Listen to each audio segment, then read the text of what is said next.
Hey guys, my name's Shannon, and today I'm going to show you how you can make your own loaf of sourdough bread. So I know a lot of stores are out of dried yeast, but if you know someone with a sourdough culture, you can adopt one or you can start your own.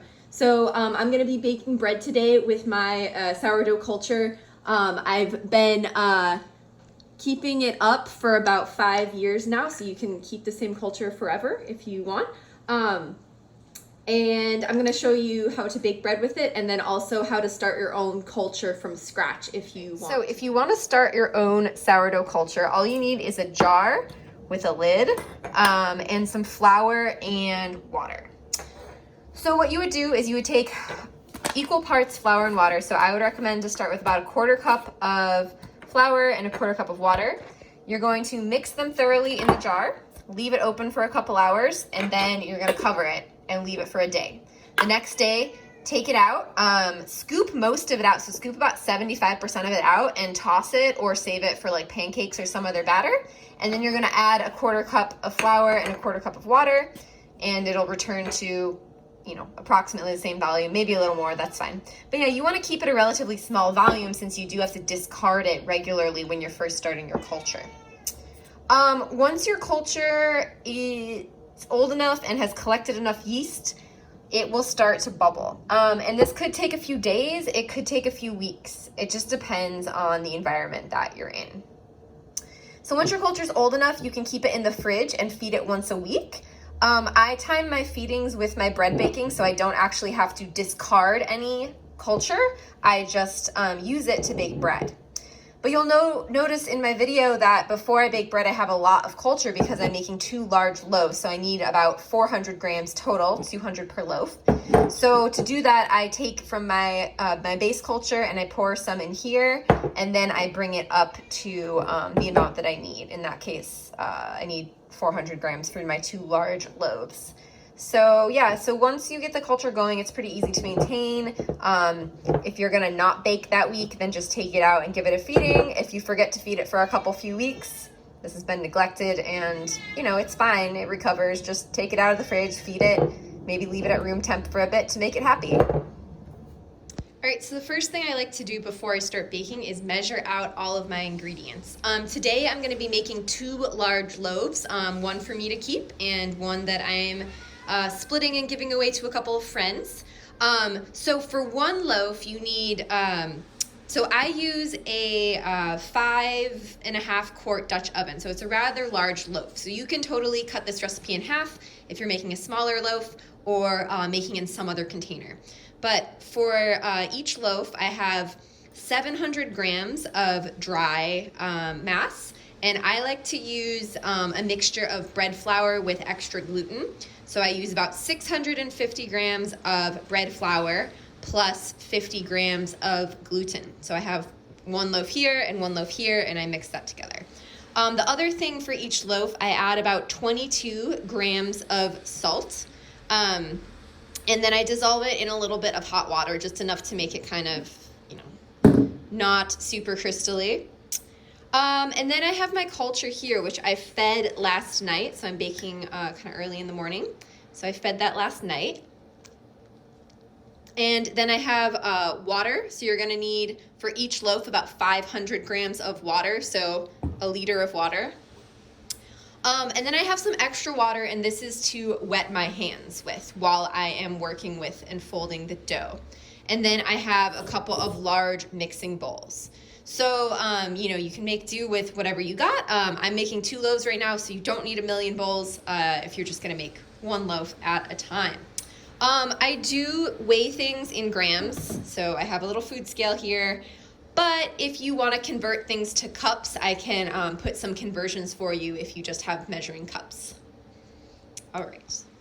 The other thing is if you want to add any mix-ins, I'm gonna make 1 loaf of jalapeno cheddar. So here I have minced 1 jalapeno and then thinly sliced into these nickel-sized chunks. This is 2 ounces of cheddar for my large loaf.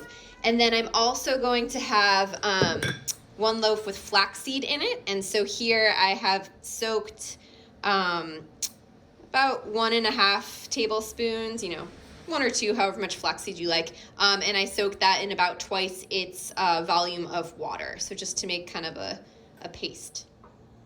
All right, so to get started, so I like to work on my scale. So I did pre-weigh some of the ingredients, but for the water, I tare it with the bowl on it. So I set the scale to 0, and then I'm gonna add 500 grams of water. So that's about half a liter.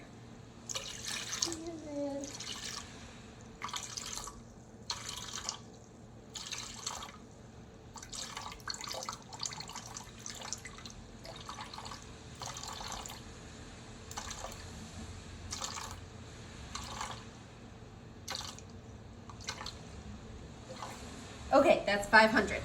All right, and then I add, so I'm gonna 0 it again. I add, for a large loaf, I add about 200 grams of this culture. So I fed my culture last night, and it's nice and bubbly, and it smells like sourdough. So now I'm gonna add 200 grams of that to this water.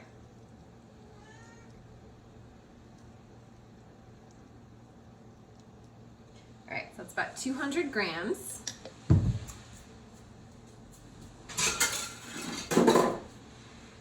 All right, and then I'm going to, so see it's all clumped up, so I'm going to mix it. And you can use a spoon or whatever. I'm using a spatula. All right, so you mix that thoroughly. Okay. Now we're gonna add our dry mass. So I have here, it's about 650 grams of bread flour plus 50 grams of supplemental gluten. Gluten is totally optional. You can totally just use all-purpose flour. You just might have to like work the bread a little more, but all-purpose flour is just fine. All right. All right, so now I am incorporating, so you just kind of want to, you know, scrape the sides, incorporate the flour, the dry mass, into the wet.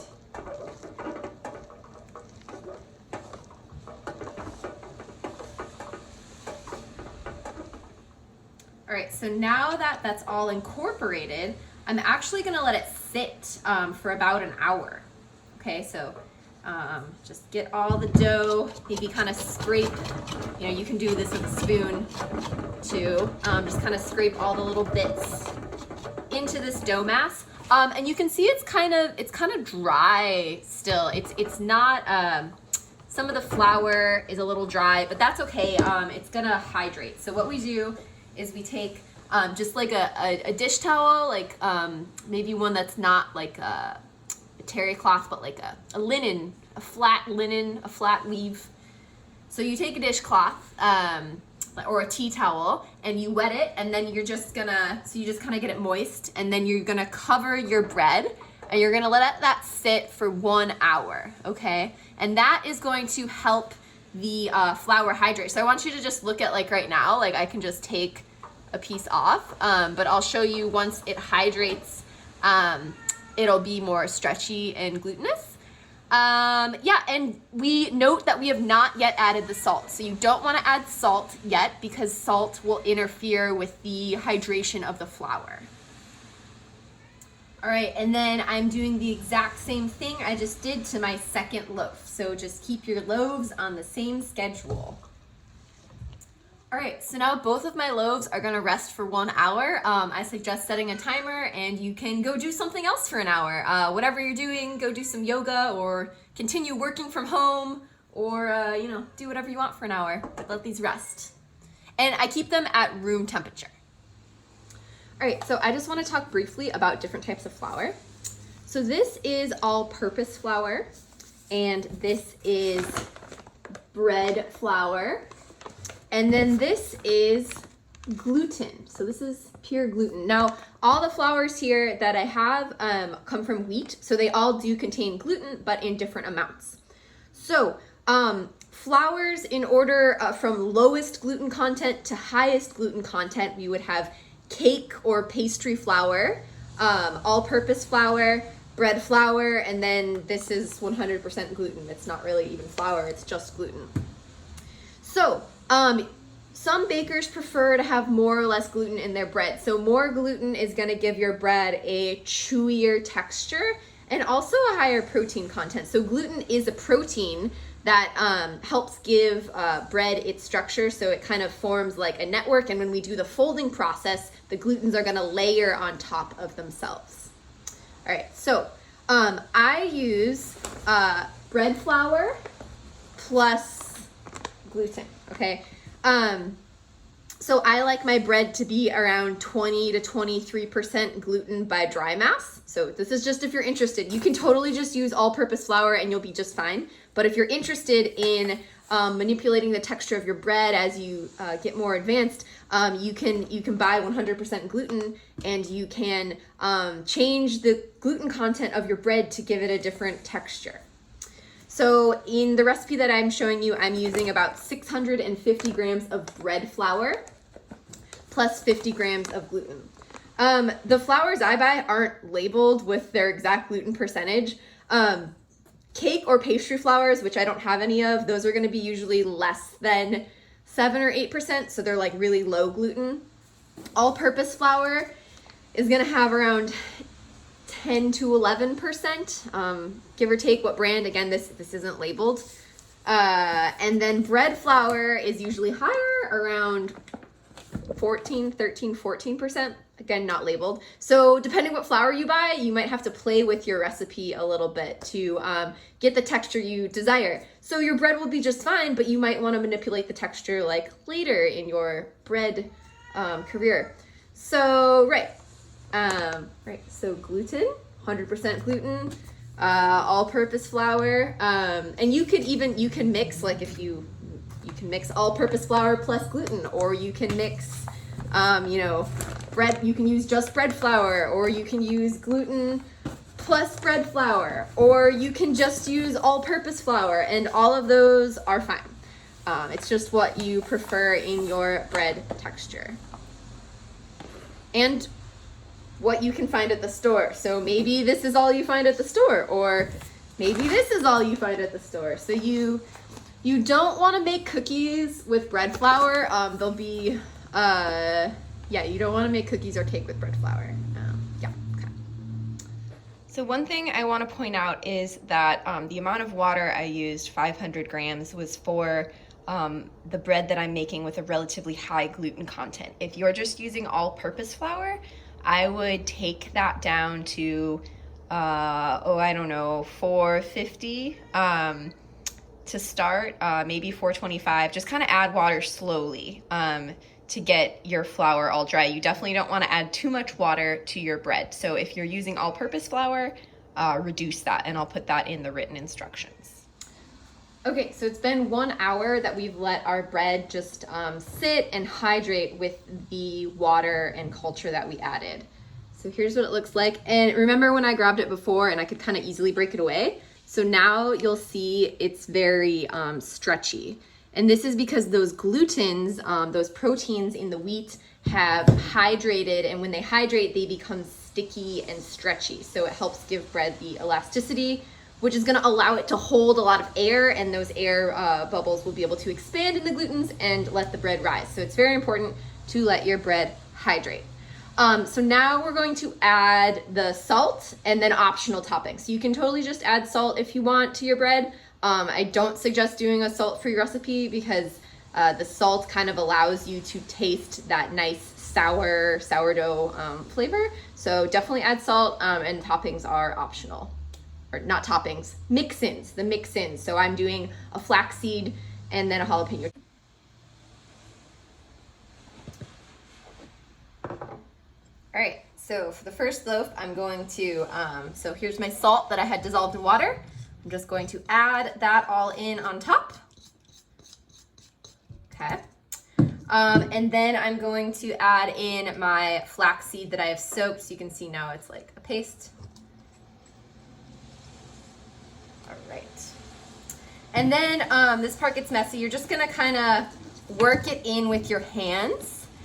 And so I washed my hands before this, obviously. And you are gonna wanna kind of scrape the sides. If you have a scraper, you can use that. Or you can just, use your fingers. Scraping the edges, getting everything all nice and incorporated. All right. So now we're gonna make sure the salt is all nicely like mixed in. So this is a different type of folding than we're gonna be doing later. So here we're just kind of making sure there's no clumps. So here I kind of have like a clump of dry. So obviously you want to avoid that when you're mixing in, but yeah, so you just kind of want to get it all nice and incorporated. Make sure the salt is all the way through and any toppings. Mix-ins.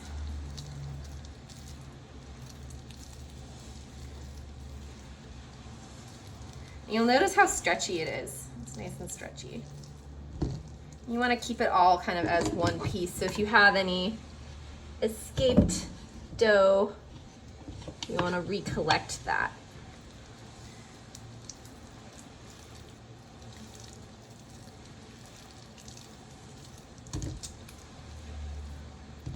All right, that's nice and incorporated. And now for our second loaf, I am adding, so here I have the salt, so I'm gonna add the salt. Okay, and then I have the cheddar. You wanna make sure that none of the pieces have like stuck to each other, so I kind of already went through and like pulled any cubes apart. Yeah, you wanna make sure that it has all been cut up. All right, and then the jalapeno. All right, and if you add too many mix-ins, it's hard to incorporate them all. So notice I'm not adding like a ton, but basically the more mix-ins you add, the harder it can be to incorporate into your dough.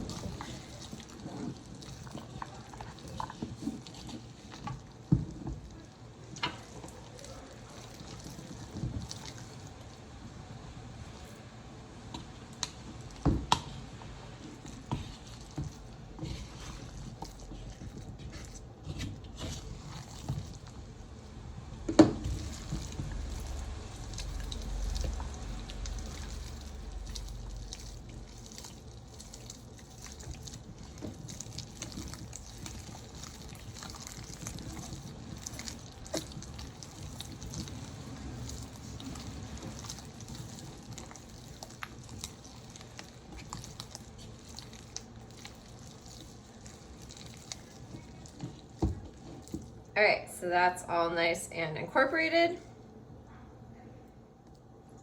All right, so now we have our 2 loaves and we're just going to, again, cover them with a wet towel. You might need to re-moisten your towel throughout, depending on how humid your house is. And yeah, and just let them sit for 30 minutes. So now we're gonna do 30 minutes and then we'll come back and do some folding.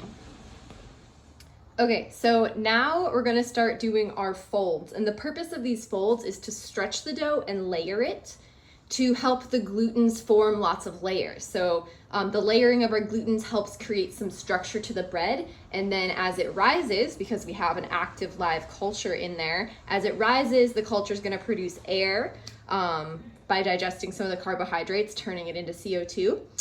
And that air is going to stretch the pockets. So the goal is to create pockets by layering it and not like tearing it. So we don't want to tear our bread as we fold it. So I'll show you that procedure now. All right, so before we start, always wash your hands, but also you might want a bowl of water to kind of keep your hands wet. So the dough is kind of sticky, but if you wet your hands, the dough will actually not stick to your hands as much. So rather than using flour to prevent sticking, I use water. All right, so first you're gonna pick up your dough, just as one ball, okay? And you're just gonna start stretching and folding. And I want you to notice the changes in structure over the folds, okay? So you can see we have some good surface tension here because the glutens have hydrated and developed. So it's starting to form a nice ball. And you want to stretch it not too much. So you'll see the surface tension start to like form and this will get tighter. And you want to stop before it tears, okay? If you do tear your bread, it's not a big deal, but you want to minimize tearing your bread, all right? So that's all we do for 30, and then we leave that for 30 more minutes, and we're gonna repeat this step 5 to 6 times for each loaf. I think 5, because the first fold was the last one. All right, so you're gonna wet your hands, and I'm doing the second loaf. Pick it up. And you'll notice some toppings might kind of like fall out as you stretch. That's okay, just put them back in. Eventually they should stay in. So this is why so see there, I kind of got a hole in my bread. That's okay, you just kind of want to pinch it back up. And actually that kind of indicates, if you do get a hole, it indicates you might want to stop stretching. So maybe that one's done for now. We want to be gentle with our bread. Having more toppings in bread does interfere with the gluten's forming, so just make note of that. Don't add too many mix-ins or toppings to your bread. All right, so that's good to go. So now we go back to whatever we were doing for 30 minutes and let these rest. All right, we're gonna do our second fold here. So I washed my hands and then I'm just gonna get them nice and wet. I'm gonna pick it up all in one piece. And you can see, let's see if so pick it up all in one piece. You might see some bubbles starting to form. If you have a couple lumps of flour, it's okay. Those will bake away. All right. Great. All right, so I don't know if you can see here. All right, and then when you're done, if it starts to feel a little dry, rub the surface with just a little bit of water. So you want to keep your dough nice and hydrated. All right, put that away.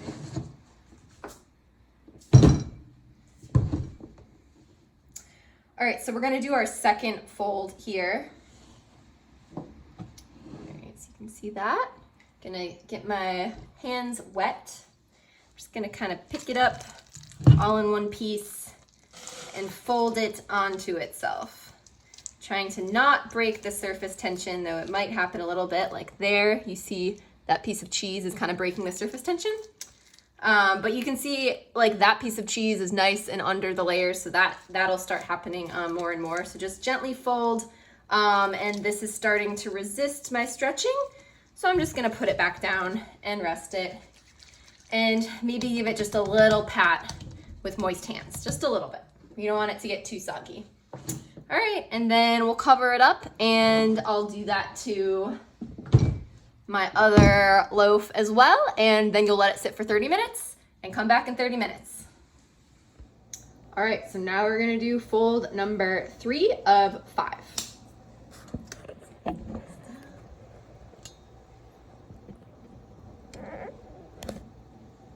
All right, so here I have the flaxseed one. I'm just gonna make sure my hands are wet and pick it up. You might start to see some bubbles forming. So there's a little bubble right here. I don't know if you can see them on the camera. You might see some bubbles start forming. And you're just gonna kind of like tuck the ends of your dough underneath until you feel or see some more surface tension start to form, and then you're gonna stop. And then remember, just give it a little pat with moist hands. Okay. Put that away. All right, and here's the jalapeno cheddar. Pick it up, do some folds. And if you use less gluten, oh no, all right, so here we go, here's a hole, that's okay. Just kind of squeeze it back together. That'll happen if you have toppings. We just want to minimize the amount of holes that you form. So this is starting to stretch a bit, so I'm going to add a little more water on the top here, and then just kind of do a couple more tucks, and then that's it. Sometimes your bread doesn't need as much turning. If you added more gluten, it's going to need less folding. If you added less gluten, you might need to work with it a little more, or it might be a little kind of soupier, not soupier, less stiff. All right.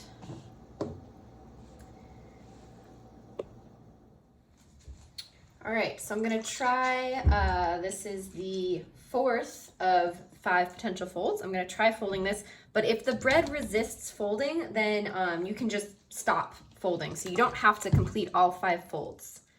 All right, so I'm gently folding it. Seems to be doing okay. And I'm gonna stop there. I'm just gonna fold it a couple times. I'm gonna kind of press it down. All right, so that's the fold, the 4th fold. May not need a 5th fold. All right, and then here is my my flaxseed loaf, which has less mix-ins. Just gonna make sure it's all nice and wet, and pick it up and just start folding.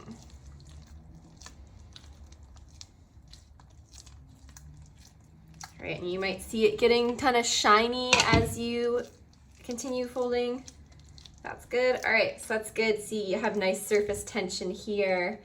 And then just give it a little moistening. All right, and then we're gonna cover them, and I'll come back in 30 minutes for our final fold, which I may or may not do on this jalapeno cheddar. Oh, you can see here, do you see some bubbles starting to form? Specifically around the cheeses. Yeah, there's some bubbles forming. Cool.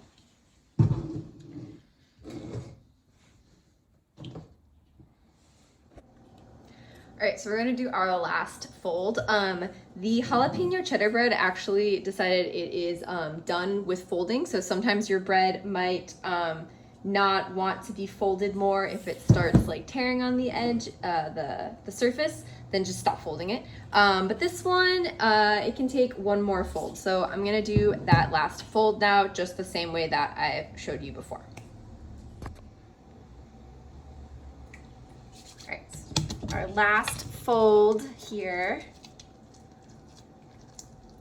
In your last fold, it's important to not get any holes or tears. So if you did get a hole or tear, just patch it and press it together and put it on the bottom or something.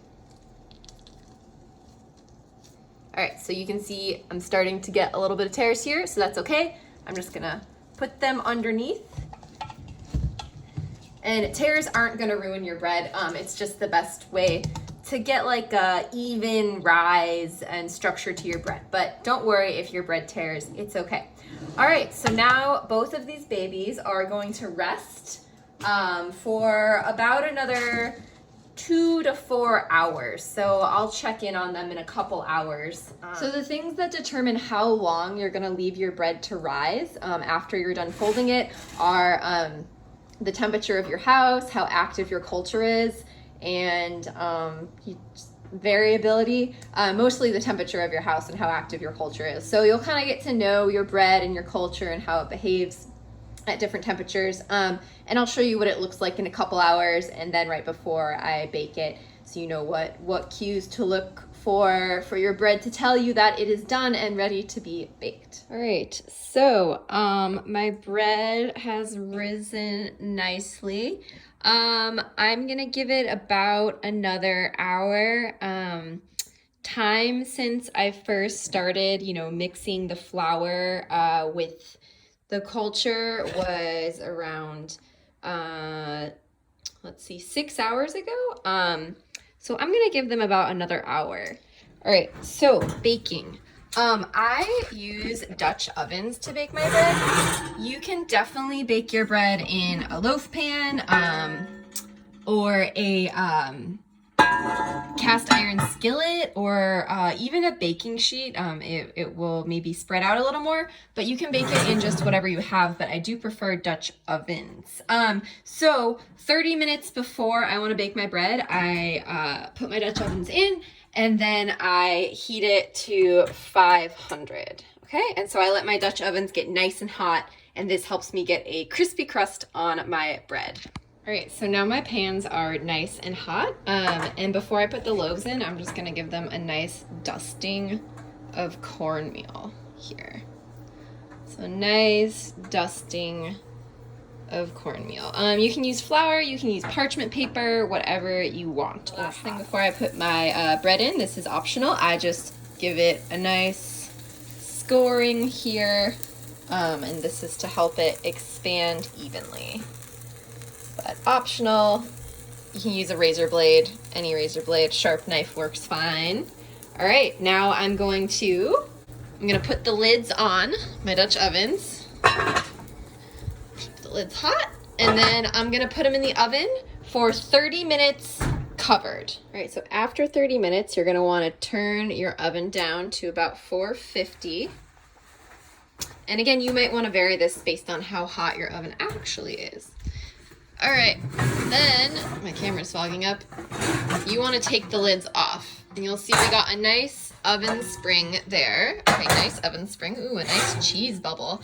And then I'm gonna put them back in for about 20 to 30 more minutes until they are golden brown. And remember, it's at a lower temperature now, so it'll bake all the way through. All right, so these are done. I popped them out of the pan. Forgot to film that step. But you can see there's lots of crispy bubbles. See, we have a nice crust. So now what I'm gonna do is I'm gonna take these out of the pan, and I turned my oven off, and I'm just gonna put them back in the oven and close it and then open it like tomorrow. So it's evening, so I'm just gonna leave them in overnight. Then they will cool slowly, and it will help them keep their shape, and when they cool slowly, so they won't collapse. And it'll make sure they're done all the way on the inside. So yeah, just turn your oven off, put your bread back in, and tomorrow you'll have a nice crispy loaf for breakfast. All right, so here are the finished baby loaves. Let's see here for scale. All right, so here are our loaves. They got a good rise. They're nice and crispy crust. You'll hear that when we're cutting them. And they sound hollow inside, so that's a good loaf. I recommend letting your loaves fully cool in the oven for two reasons. One, it lets the moisture kind of equal out inside. So if you cut into it when it's still warm, some of the moisture and the steam can escape, so then your bread can get dry. And two, letting it cool in the oven allows it to cool slowly so the structure doesn't collapse. And also it can lead to or help the crust get crispy. So if you take your bread out of the oven and you like cover it quickly, then it can get soggy. So we want to leave it in the oven until it's completely cool. You can just leave it overnight, but at least like 4 to 6 hours. It takes a while. All right, so let's cut into one of these loaves and see what it looks like inside. All right, so I recommend using a bread knife that is serrated, but any serrated knife would do. Straight blade knives, I don't recommend cutting with these because you can squish the bread, but if this is all you have, just use a sawing motion. All right, I'm gonna use my serrated knife. So this is a jalapeno cheddar loaf. So I'm very excited for that for breakfast. All right, so I recommend cutting your bread in half this way. Ooh, look at those pockets of cheese in there. Yeah. So once you cut your loaf in half, you can either take half, wrap it up, give it to a friend, or you can throw half in the freezer. So this is about what I eat in a week. So I'll usually put my other half in the freezer or give it to a friend.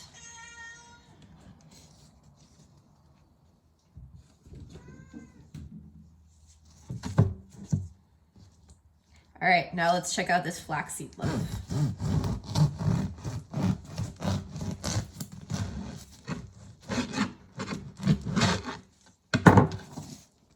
Ooh. All right, so you can see here we have a nice even crumb and a nice dome rise there. So let's compare these. So here, let's compare side by side.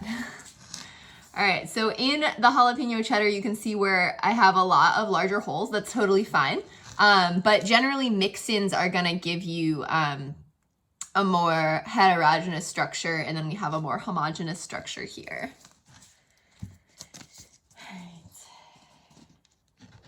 All right, I like to toast my bread and top it with things. So here I have 2 slices of jalapeno cheddar, one with avocado and some Trader Joe's, everything but the bagel seasoning. And then here I have some goat cheese and a slice of bacon. So enjoy your toast or bread, however you want. It makes good grilled cheeses, dipping in oil, yeah.